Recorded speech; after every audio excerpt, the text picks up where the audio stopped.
Mimic Box, thank you for the 5. Any advice on how to deal with stress on not moving forward substantially, like work or art? Feel like I'm falling behind despite all the BS. I feel like I'm failing despite all the BS in the US.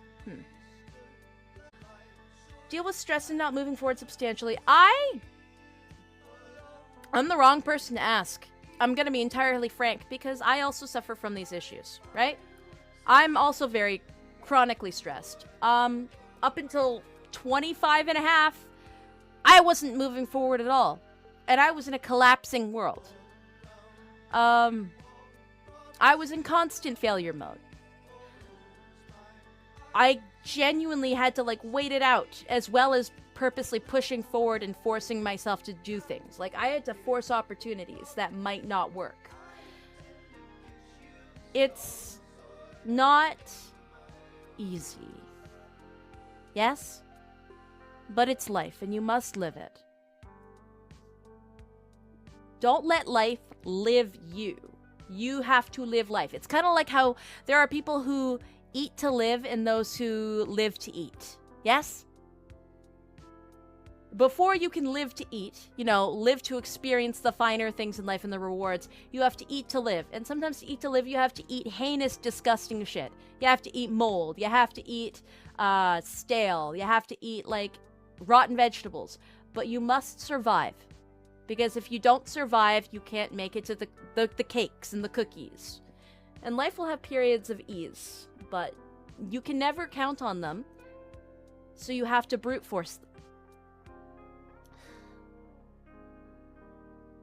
And life can be very short and daunting. And unexpected.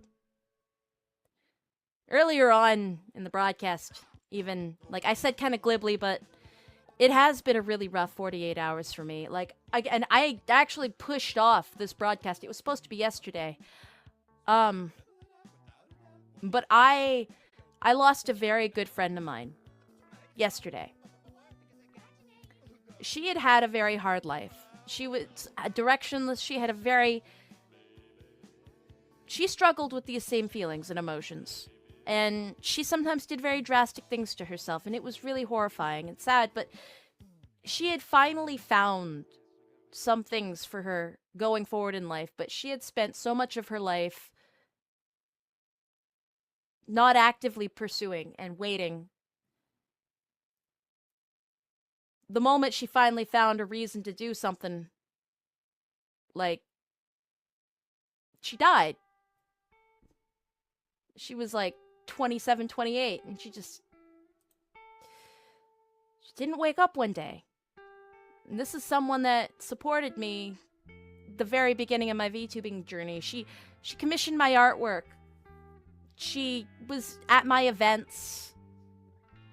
She was a big sweetie.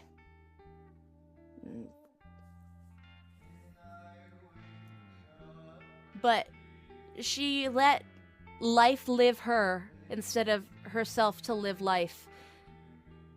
And then she finally figured it out at the end. And everything was taken.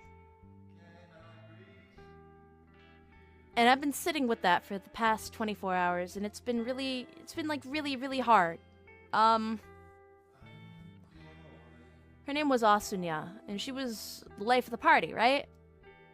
She was wonderful, and it reminds me again of just my own life. It reminds me of my community in a way, because a lot of us have tendencies that she had. We have feelings that she had.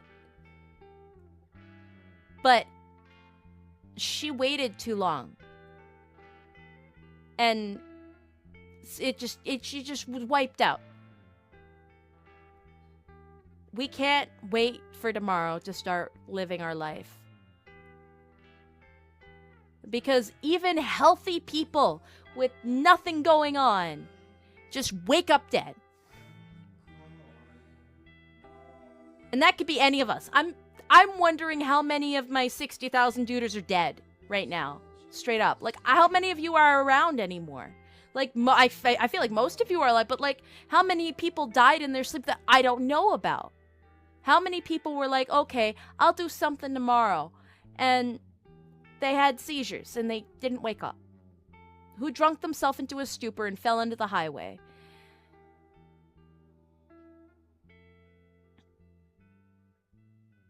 I should have spent more time with her.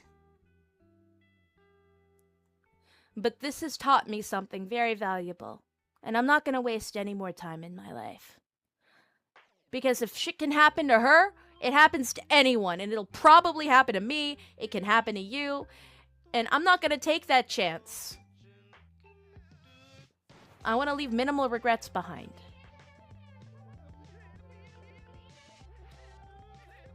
So, I don't know if that answered any of your question, but I think that you would take some value from the thing that I learned in the last 24 hours. 48. Okay?